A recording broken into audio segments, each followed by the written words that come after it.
देखिए, ये खुदा का तस्वुर कोई नया तस्वुर नहीं है, ये सदियों से रहा है। ये कुछ रिलीजन 3000 साल पुराने होंगे, 4000 साल पुराने होंगे, लेकिन इंसान कोई 10,000 12,000 साल से एग्जिस्ट करता है होमोसेपियन की शक्ल में, और हमेशा कुछ ना कुछ मज़हब रहे। ये मज़हब जाहिलों के नहीं थे, ये मज़हब एक ऐसी ग्रीक सोसाइटी के थे जहाँ बड़े बड़े फिलोसफर्स पैदा हुए। ये मज़हब इजिप्शियंस के थे जिन्होंने पिरामिड्स बनाए थे। ये रोमन्स के थे कि जिनका आर्किटेक्चर और सेनेट यानी पहली बुनियाद डेमोक्रेसी की लिमिटेड थी, मगर डेमोक्रेसी थी, ये उन लोगों ने किए थे। तो इनका जो जुपिटर था, रा था, ज़्यूस था, उन्हें उस पर इतना ही एतमाद था जितना आज किसी मजहबी आदमी को अपने खुदा पे होगा। क्रिश्चियनिटी आने से पहले यूरोप में एक मज़हब था, जर्मेनिक रिलीजन। उसका एक खुदा था, उसकी एक बीवी थी, उसके 2 बेटे थे, एक बेटी थी। फिर जर्मनी में जब यूरोप में क्रिश्चियनिटी आई तो वो खुदा, उसकी बीवी और पूरे ख़ानदान चला गया। तो हमने, अगर हम हिस्ट्री देखें तो खुदा जो हैं वो ज़्यादातर फ़नी हैं, वो हमेशा रहे नहीं। और वो जो लोग इन्हें मानते थे उनको आप कहें वो तो जाहिल थे, उन्हें तो कुछ पता ही नहीं था, ऐसा नहीं है। वो अपने वक्त में बड़े काबिल लोग थे और अपने वक्त में उन्होंने बड़े बड़े काम किए हैं, फिलोसफर्स थे, साइंटिस्ट थे, लेकिन उनका मज़हब कहाँ गया, उनके खुदा कहाँ गए? आज जो खुदा हैं दुनिया में लोग उन्हें मानते हैं, आपको क्या मालूम? आदरणीय जावेद अख्तर जी, मैंने आपकी हाल ही की बहस सुनी।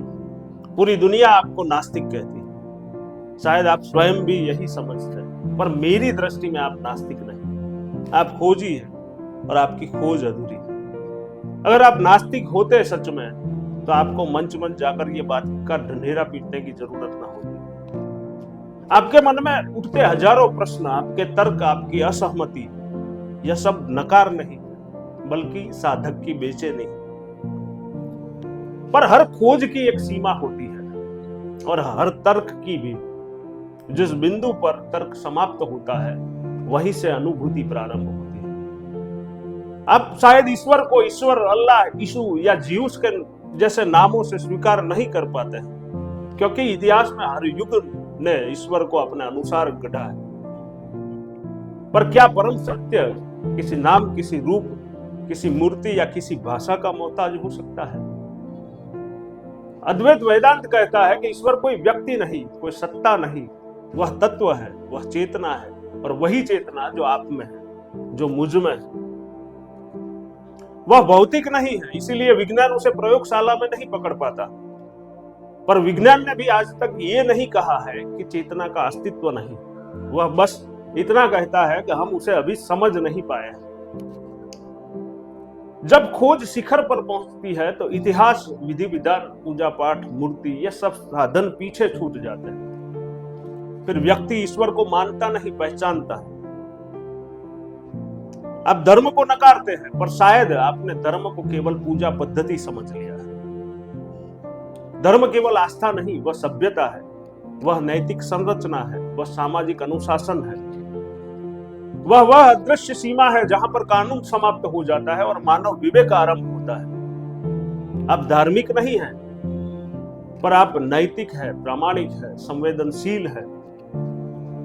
यह संस्कार शून्य में उत्पन्न नहीं होते, यह उस सामाजिक परंपरा की देन है जिसमें आप जन्मे, पले और बढ़े। एक ऐसी सभ्यता जिसमें धर्म और जीवन अलग नहीं थे। यदि आप अफ्रीका के किसी जंगल में किसी आदिम समाज में जन्मे होते तो क्या आप वही जावेद अख्तर होते जो आज है? आपका तर्क, आपकी संवेदना, आपकी नैतिकता, ये सब किसी प्रयोगशाला की खोज नहीं है, ये सभ्यता की विरासत है। आप ईश्वर को नकार नहीं रहे, आप उसे खोज रहे हैं और खोज अभी पूरी नहीं हुई। और एक बात जावेद साहब, आप स्वयं को नास्तिक कहते हैं, पर वास्तव में नास्तिक आप नहीं हैं। नास्तिक वे हैं जो सुबह मंदिर, मस्जिद या चर्च जाते हैं, पर ईश्वर पर उन्हें विश्वास नहीं होता। और यदि उन्हें सच में ईश्वर पर विश्वास होता कि कोई सर्वोच्च चेतना है, कि कोई न्याय प्रणाली है, कि कोई कर्म का विधान है, तो वे चोरी नहीं करते, वे दूसरे का अधिकार नहीं छीनते, वो किसी को पीड़ा नहीं देते। ये कौन सी आस्था होती है कि हजारों तथाकथित इंसान धर्म के नाम पर एक निहत्थे लाचार इंसान को पहले मार पीट कर फिर उसे जिंदा जलाकर मार देते। इसे आप ही नहीं बल्कि मैं भी धर्म नहीं मानता हूं। हाँ, हो सकता है कि कोई धर्म का विधि विधान, कोई रिलीजियस गलत हो, पर इससे आप ईश्वर को नहीं नकार सकते। और यदि ऐसे लोग आस्तिक होते तो इतने निर्भय होकर अन्याय नहीं करते। इसलिए नास्तिकता पूजा पाठ न करने में नहीं है, नास्तिकता उस भीतरी भय और नैतिक उत्तरदायित्व के अभाव में है जो ईश्वरी चेतना से उत्पन्न होता है। आपकी दूसरी बड़ी भ्रांति आस्तिक लोगों को लेकर है। आप आस्था को कर्मकांड, पूजा, व्रत, विधि विधान से जोड़ते हैं, जबकि यह आवश्यक नहीं है कि जो दिखता है वह हर बार आस्था नहीं होता है, वह पाखंड भी हो सकता है। और जो इन सबको नहीं मानता पर जीवन में एक सर्वोच्च सत्ता की संभावना को स्वीकार करता है, अपने कर्मों के प्रति उत्तरदायी रहता है, अंतर्मन में किसी अदृश्य न्याय से डरता है, वह भी उतना ही आस्तिक है। इसीलिए आस्तिक के दो प्रकार होते हैं, एक पाखंडी और एक दूसरा आस्थावान। पाखंडी ईश्वर को दिखावे के लिए मानता है, आस्थावान ईश्वर को अपने चरित्र में जीता है।